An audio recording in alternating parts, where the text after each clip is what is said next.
The heat during weather like this is to throw yourself into a nice cool swimming pool.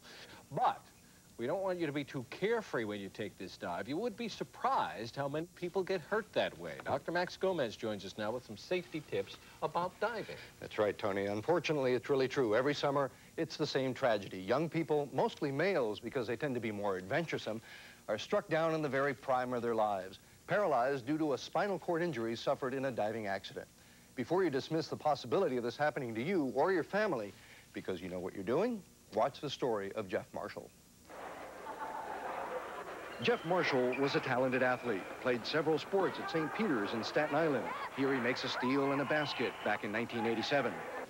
Yeah, well, we'll see.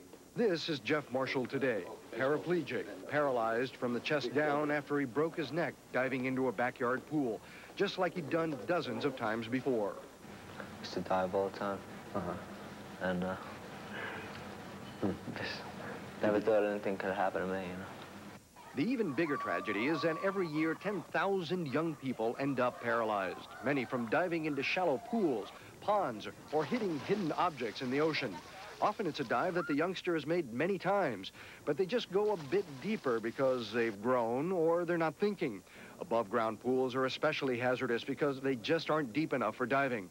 And once the damage is done, there's no going back. Unfortunately, this is something that does not heal. The individual will frequently end up with permanent disability, permanent paralysis. When Jeff broke his neck, he ended up with a halo screwed into his skull, a year of rehab in the hospital and getting used to a whole new way of living. He doesn't talk about it much, but his father knows what it means. Sports, that's what he lived for. He was strictly sports, basketball #1, baseball #2. And that's why you take, somebody like that to suddenly be paralyzed. That's like the worst thing you could do, Now, the most important thing to remember here is that these kinds of accidents happen to young people who have done these very activities many times. And then one careless moment means death or a wheelchair for life. One day we may be able to cure paralysis, but for now, prevention is the only way. So think before you dive.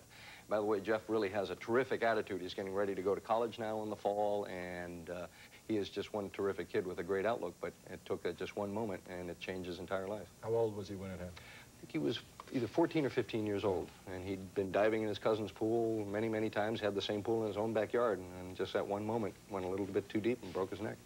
All right, Max, thank you. You bet. Well, up next on Live at 5, she was sitting in her office.